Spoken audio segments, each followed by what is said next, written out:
Olá pessoal, é com muita alegria que eu estou aqui para poder falar com vocês um pouquinho sobre a Bíblia, algumas coisas da igreja, a convite do Padre Mário, para nós leigos, está podendo contribuir um pouquinho com a nossa igreja, né? O Padre Mário, ele está com esse trabalho bonito de evangelizar, de levar a palavra até as pessoas através das redes sociais. E hoje nós vamos falar um pouquinho sobre o Evangelho de São Lucas.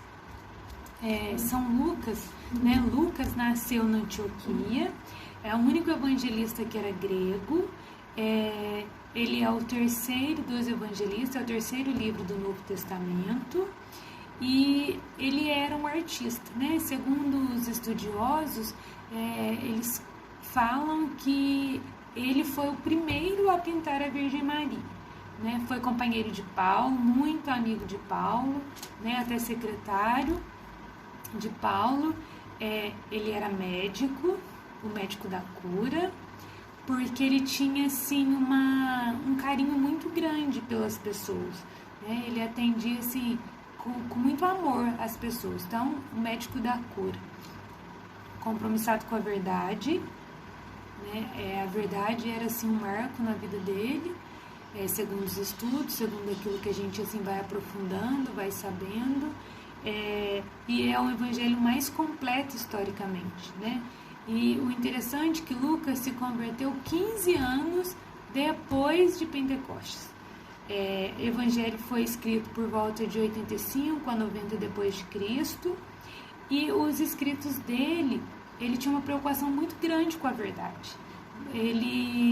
Todo o evangelho, né, tudo aquilo que ele escreveu, ele priorizava a verdade.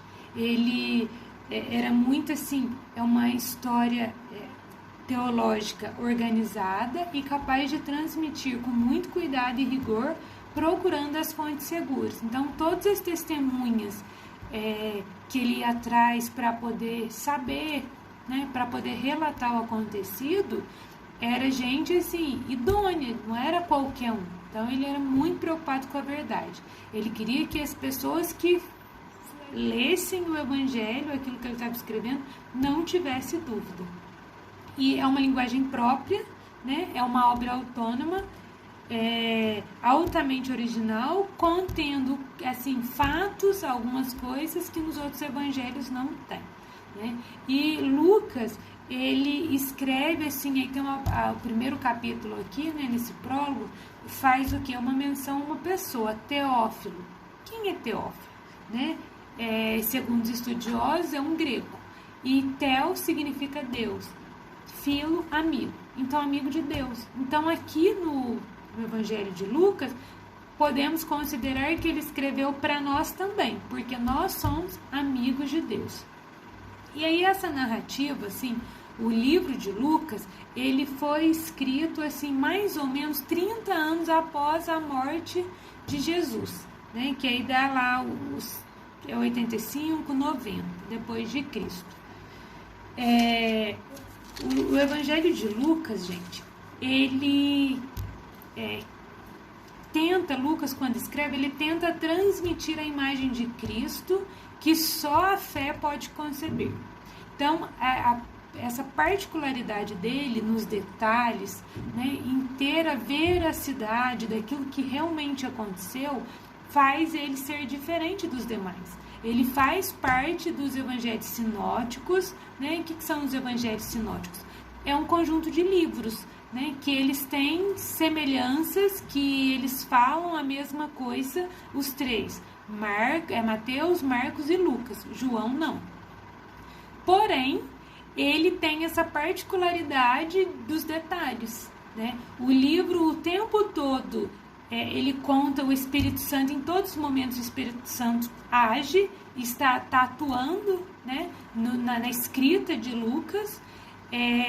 O Evangelho, aí Lucas também escreveu Atos dos Apóstolos, e é interessante que assim, eu estou explicando sobre Lucas e virá uma pessoa que fará um vídeo também sobre Atos dos Apóstolos, né? Mas o mesmo autor que escreveu o Evangelho de Lucas escreve também Atos dos Apóstolos. né, que é a mesma linguagem. Vocês vão poder perceber a riqueza também nos detalhes, a delicadeza que ele tem assim para com o escrito que ele faz. Por quê?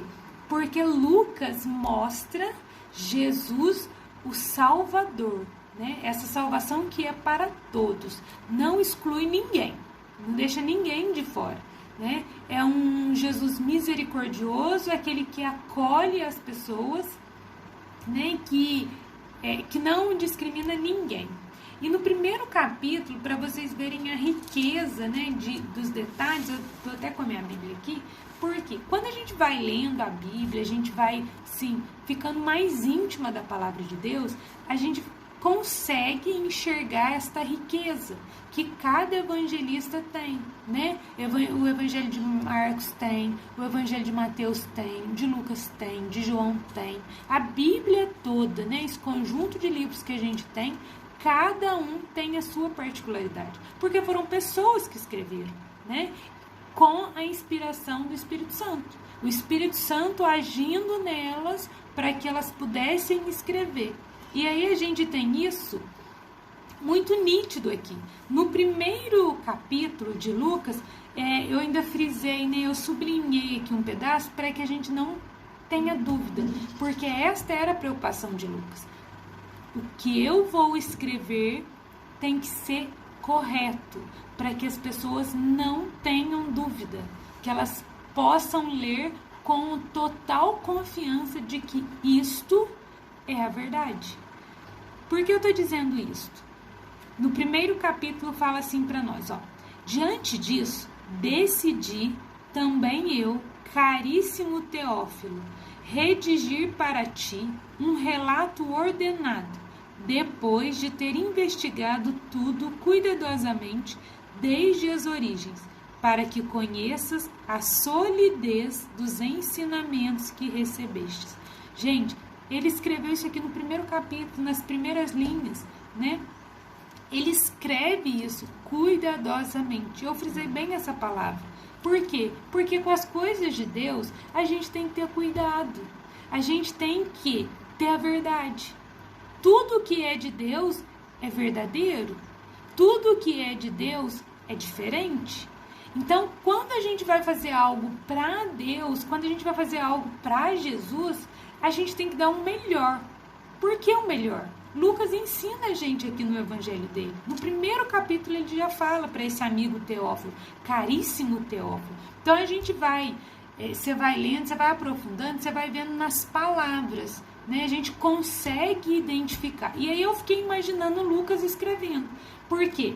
Ele vai atrás das testemunhas, ele vai atrás de pessoas que são coerentes na atitude, na fala. Ele vai atrás de pessoas que sabem da história, que conhecem a história, né? Não tem dúvida, para que ele possa passar esse Jesus maravilhoso, esse Jesus misericordioso, esse Jesus verdade para todas as pessoas, que hoje a gente, graças a Lucas e as demais pessoas que escreveram a Bíblia e ao Espírito Santo, a gente tem tudo escrito aqui. É o único livro que a gente não duvida, é o único livro que não caiu de moda, que as pessoas conhecem ou já ouviram falar, mesmo que não tenha aberto. Mas é a Bíblia, palavra de Deus. Então, por quê? Ação do Espírito Santo. Ação do Espírito Santo. E aí Lucas escreve isso para nós. E é tão interessante que aí no primeiro capítulo, Lucas, o Evangelho de Lucas são compostos de 24 capítulos. São 24 e 21 parábolas. E aí ele conta uma ordem assim, cronológica. O nascimento, depois o batismo, a apresentação de Jesus, tudo. Ele vai narrando, ele vai escrevendo tudo, parte por parte. E o primeiro capítulo me chamou muita atenção pelo fato do anjo Gabriel. Então, o que aconteceu no primeiro capítulo? Zacarias, ele e Isabel pediam muito, eles rezavam muito porque eles queriam um filho, né? Então, eles passaram a vida fazendo jejum, a vida em oração, né? Tendo uma conduta boa e pedindo, sem cessar, Deus, eu quero um filho, Deus, eu quero um filho. E eles pediam. Tanto é que Zacarias foi o quê? Foi ajudar lá no altar do incenso, né? E todo mundo ficou do lado de fora e Zacarias estava sozinho. E de repente aparece o anjo Gabriel. E o que acontece? Zacarias assusta. E o anjo vai e fala para ele: você pediu tanto para Deus um filho e a sua esposa está grávida. O que Zacarias faz? Zacarias duvida. Zacarias não precisou falar nada, mas ele duvidou no coração, no íntimo dele, para o anjo. E aí, o que acontece? O anjo pega e fala para ele: você vai ficar mudo? Você não vai falar até que nasce o seu filho. E Zacarias fica mudo, não fala nada.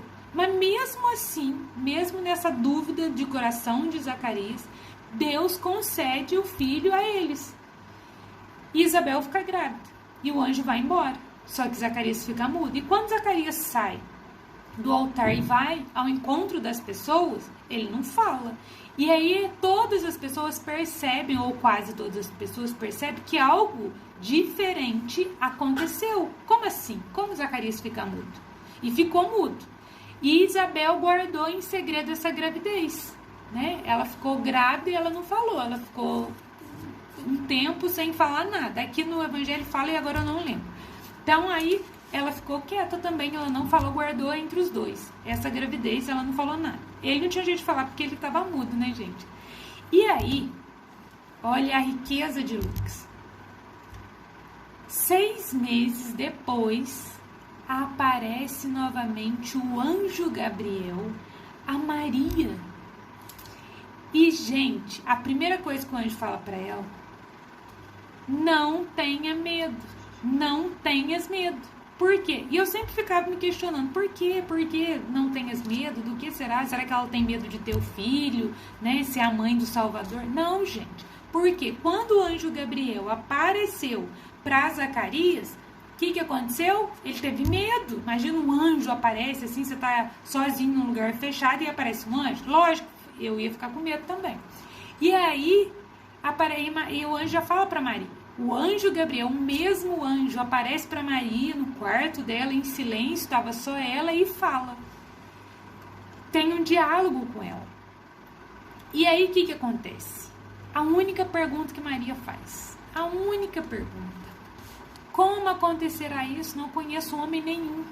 E o anjo vai e fala para ela como acontecerá isso. Gente, e aí, assim, eu fico imaginando a graça de Deus, o amor de Deus, o poder do Espírito Santo sobre Maria. O que ela respondeu para o anjo? Eis aqui a serva do Senhor, faça-se em mim segundo a tua palavra. E o anjo retirou-se de junto dela. Eis aqui a serva do Senhor. Ela não teve dúvida, ela só queria saber como que ia acontecer isso. Simplesmente assim, plena, sabe, com o Espírito Santo. Eis a serva do Senhor. Ela não falou nem a filha, gente. Eu fico pensando assim, ó, São Lucas, né, o Lucas evangelista, o Lucas aqui que escreveu o evangelho, rico em detalhe, ele coloca tudo o que ela disse mesmo. Eis a serva do Senhor. Ele poderia ter colocado qualquer outra palavra. Sou pronta, sim, pronto, e seguia o texto. Não. Eis a serva do Senhor, faça-se em mim segundo a tua palavra. Obediência, abertura. Ele escreveu aqui para nós. E aí a gente fica imaginando, Zacarias recebeu o mesmo anjo e Zacarias recebeu um presente, que era o filho. Maria recebeu o mesmo anjo e recebeu o presente de ser a mãe do Salvador. Duas atitudes diferentes. Então eu fiquei pensando, falei, São Lucas, ele é muito, realmente, por isso que ele era um artista, né? De pintar a Virgem Maria. Por que ele pintou a Virgem Maria? Por amor, por enxergar em uma mulher essa magnitude de ser a mãe do Salvador.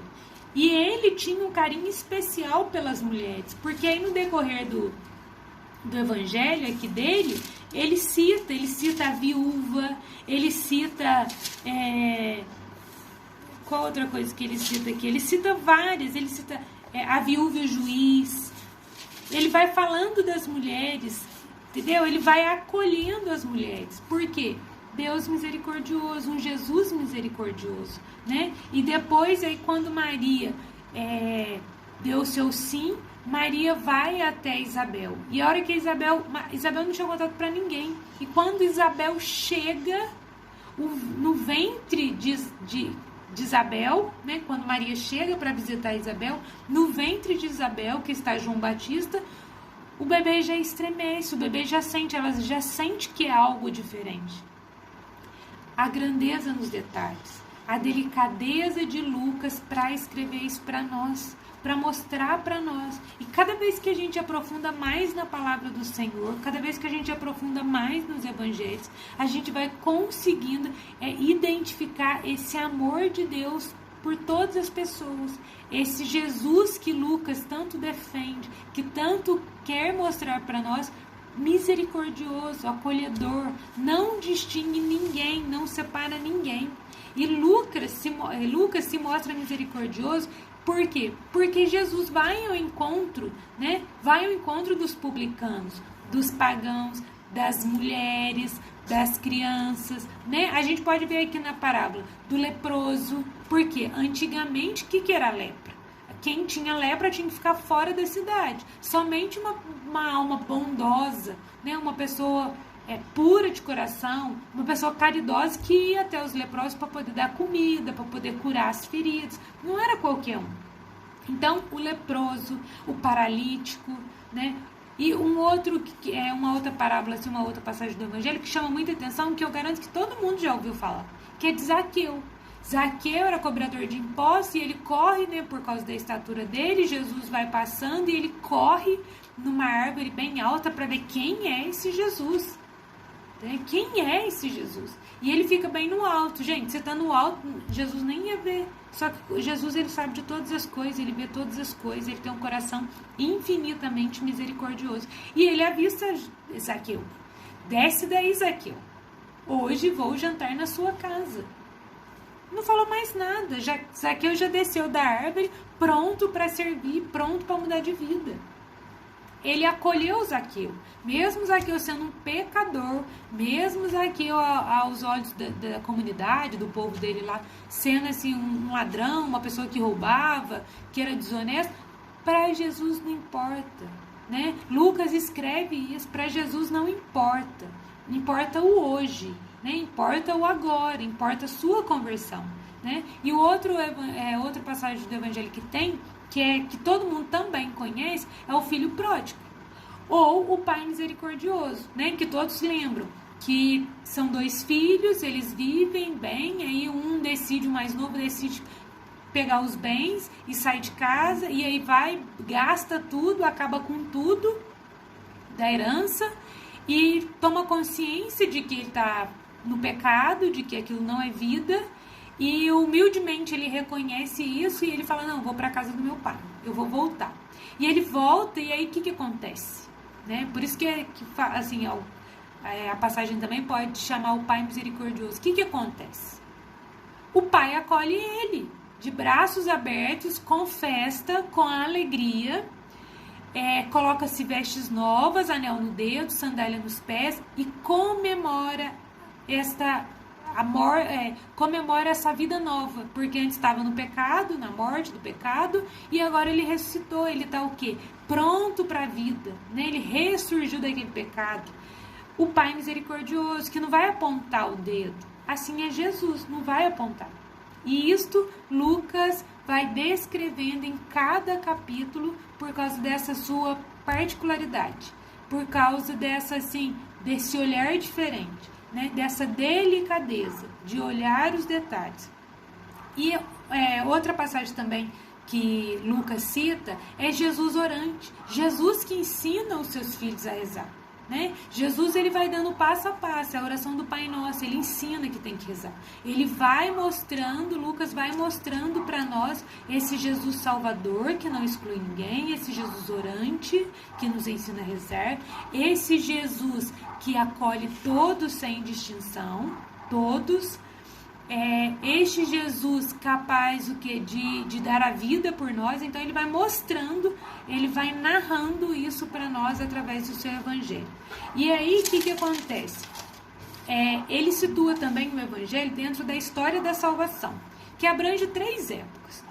o tempo da promessa, que é o Antigo Testamento, né? O que é o Antigo Testamento? A criação do mundo, depois tem as alianças, depois vai contando o povo de Abraão e assim, o Antigo Testamento.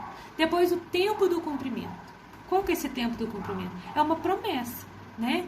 Da terra prometida, que viria o Salvador, que ia salvar todos sem distinção, né? O tempo final, que é o tempo do anúncio pela igreja, que está descrito nos Atos dos Apóstolos, né? Aí, quando for fazer o Atos dos Apóstolos, vai ser mais aprofundado isso. Então, o que acontece? São esses três, situa o Evangelho dentro da história, né, nessas três épocas.